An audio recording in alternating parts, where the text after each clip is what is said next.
মানুষের মন মানসিকতা উন্নত হলে দেশ উন্নত হয়, তা না হলে সম্ভব না। যে কোনো একটা দেশে যদি জঙ্গলিদের ছেড়ে দেওয়া হয় তাহলে সে দেশটা ভাগাড়ে পরিণত হবে।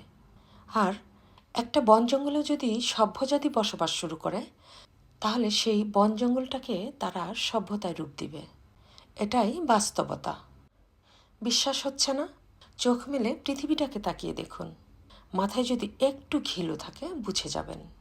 এনিওয়ে, গাছ লাগান, পরিবেশ বাঁচান, গাছ কাটা থেকে বিরত থাকুন। যদি গাছ কেটেই ফেলেন তাহলে অক্সিজেন পাবেন কোথা থেকে? নিজেকে বাঁচতে হলেও গাছ লাগাতে হবে প্রচুর। সবাইকেই অনুরোধ করছি গাছ লাগাতে।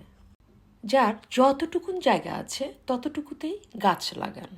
সেটা যে কোনো গাছ হতে পারে। গাছ কিন্তু সকলের বন্ধু, মাথায় রাখতে হবে সেটা।